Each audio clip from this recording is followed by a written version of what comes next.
I took a job digging a hole in the mountains. Now I can't stop coughing up black dust. Part 5 by Lex Kennedy.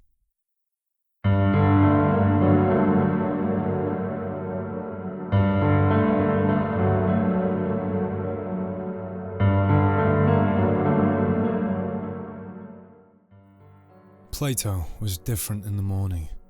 Not sick different, not feverish or broken or any of the deterioration I'd watched consume him over the past days. The opposite. The tremors were gone, the cough had stopped. His skin had lost its flushed, sweaty sheen and taken on a cold, dry pallor, like paper.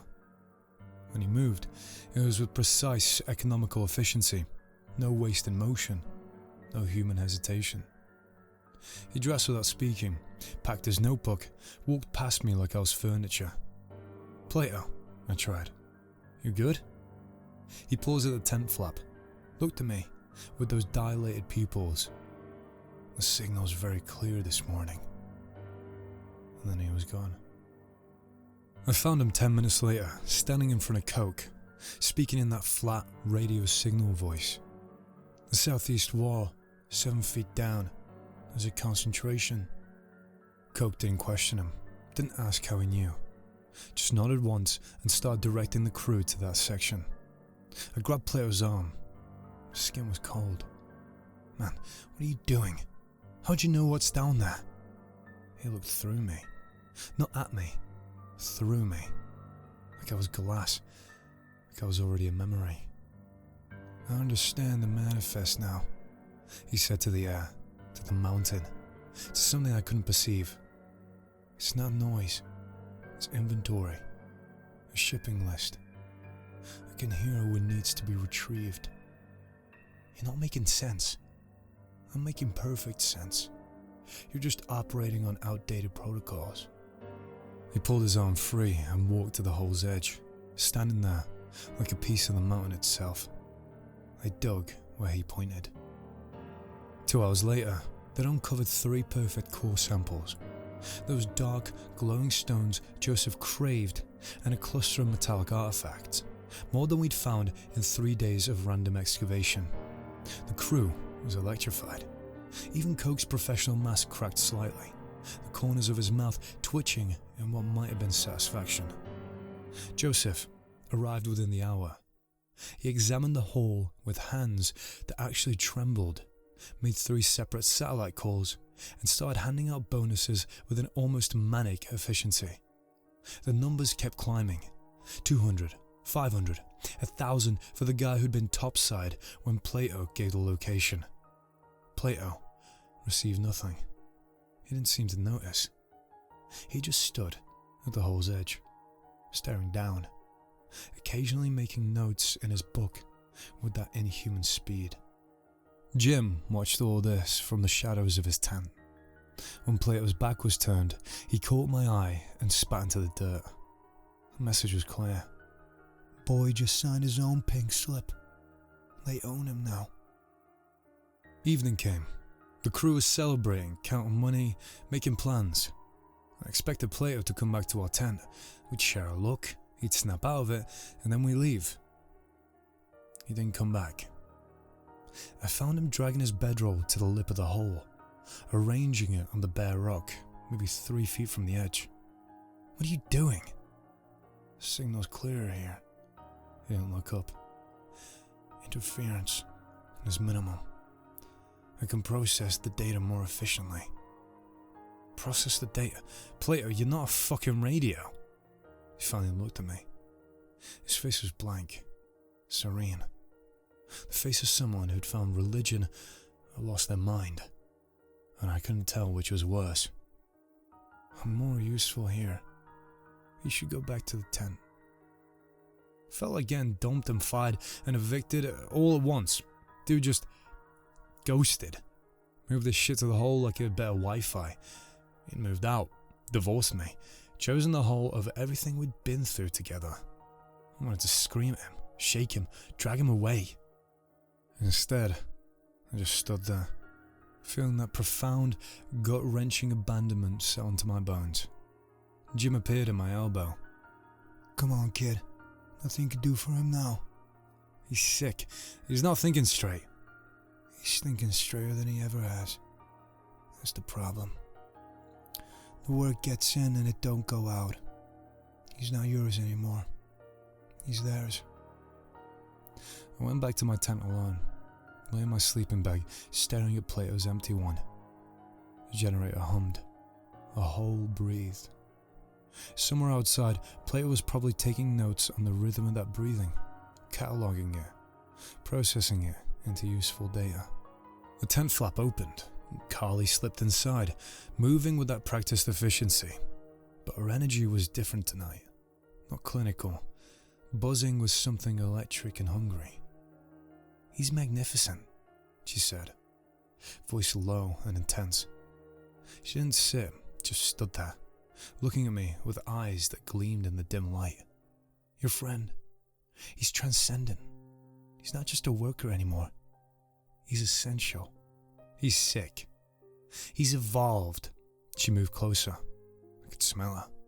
Sweat and dust and something underneath like ozone. Do you understand what he represents? It's beautiful. The way she said beautiful made my skin crawl. There was arousal in it. Not sexually exactly, something deeper.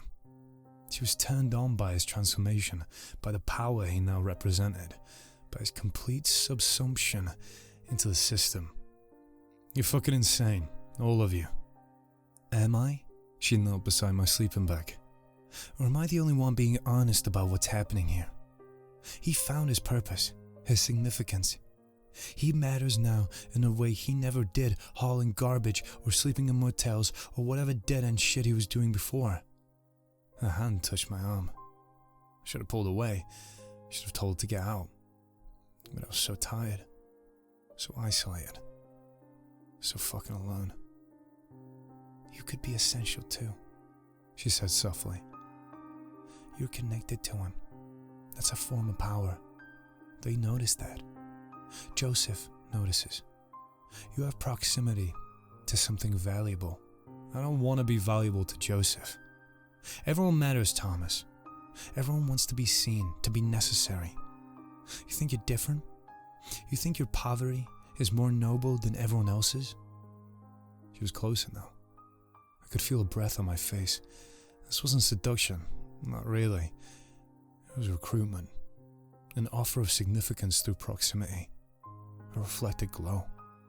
He's not sick, she whispered. He's awake. And you're still dreaming about escape, when the only real choice is what role you play in what's coming. I wanted to push her away, to defend Plato, to defend myself, but she was right about one thing. I was desperate. Desperate for human contact, desperate to matter, desperate for any anchor in this nightmare. What happened next wasn't passion, it was desperation. Two animals seeking warmth in the slaughterhouse, pretending for a few minutes that we weren't both being processed. She knew exactly what she was doing. I knew exactly what I was giving up. I did it anyway. Shame hits different in the dark. In the moment, you could almost convince yourself you're making a choice. After alone with yourself, you know exactly what you are. Carly left before dawn. No goodbye, no pretense. She'd gotten what she came for. Another data point. Another compromised asset. Another person isolated and ashamed. Jim was standing outside when I unzipped the tent flap, smoking. Not looking at me directly, but seeing everything anyway. So that's your move, huh? His voice was gravel scraped over concrete. No anger in it, just profound, devastating disappointment. The machine grinds your friend into paste and you fuck its secretary? You think that makes you safe? That makes you part of the furniture, not the product. I couldn't meet his eyes. You don't understand. I understand plenty.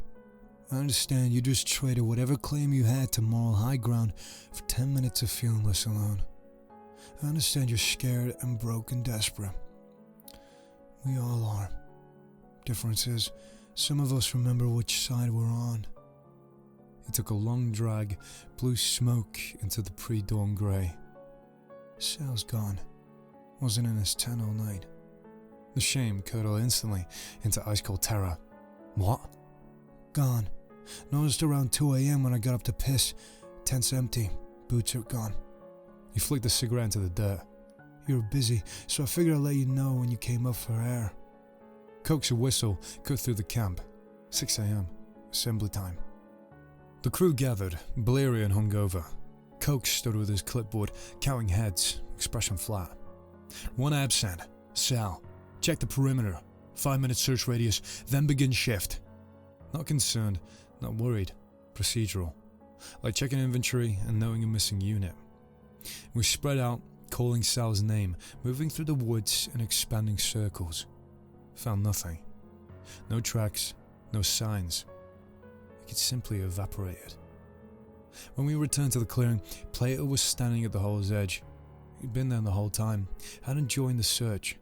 He pointed down with one steady finger. He's here. He answered the call.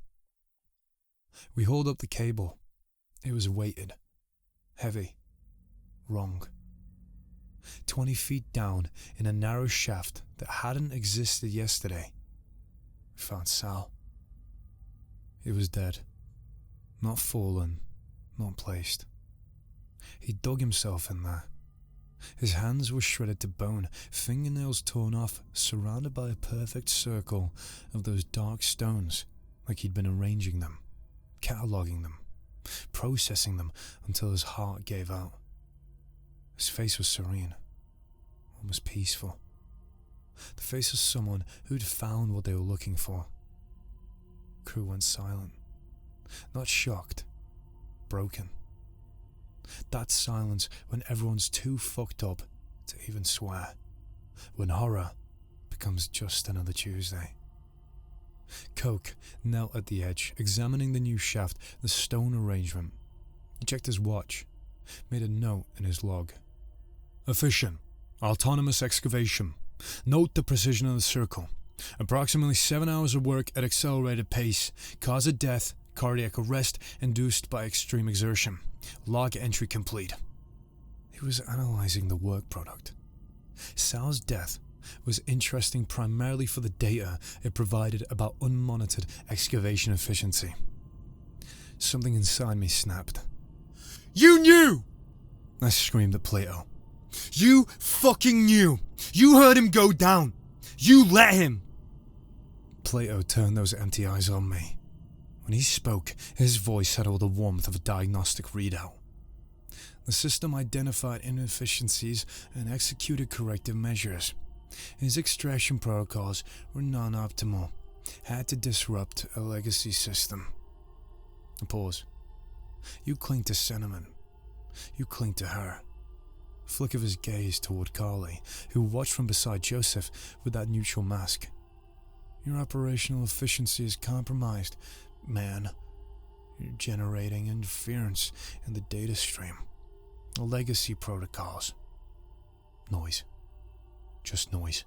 I knocked him down and stormed off. That's what it was to him now. Not his friend. Not his partner. Just interference in the data stream. A bug to be debugged. A problem to be solved. The betrayal is complete. All that shit we went through together. The holding cell laugh, sleeping in the van, sharing the last cigarette. Fucking deleted. Replaced with pure system logic. Plato had internalized the company's language so completely he couldn't even recognize me as a human anymore. I staggered away from the hole, from his empty stare, from Carly's cool assessment. Bile rose in my throat. My hands shook. I'd betrayed him. He didn't even care enough to be angry because I'd already been categorized as irrelevant data. Jim intercepted me behind the tool shed, pulling me into the shadows with surprising strength. His eyes were fierce, more alive than I'd seen them. You see it now? Clear? You're with me, or you're with them. Or you're in the hole. Those are your options. I couldn't speak. I just nodded. He leaned in close, voice dropping to barely audible. They want their core sample so bad. Let's give it to them. Tomorrow, on the final pull, when they get whatever they're actually looking for, we don't secure the winch. We let the whole goddamn thing drop. Cable, bucket, their precious rock, everything. We jam the works. We bury their prize and seal the fucking hole. His grip on my shoulder tightened. It'll be a fight. Coke will come for us, maybe her friend too. Maybe Carly. But we end this. One way or another. We end it. You in? I looked back toward camp. Plato stood sentinel at the hole's edge, notebook in hand, taking measurements. Joseph and Carly conferring in low tones. Coke logging Sal's death as acceptable parameters. The generator humming its endless song. The mountain breathing. The system processing. The assembly line running smoothly. I was out of choices, out of friends, out of dignity. All I had left was rage and shame and the desperate need to break something before it finished breaking me.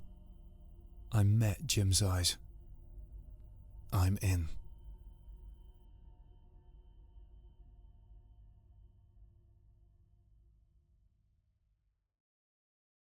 And so he was quiet. And that very night, as Tom was a-sleeping, he had such a sight, that thousands of sweepers, Dick, Joe, Ned and Jack, were all of them locked up in coffins of black.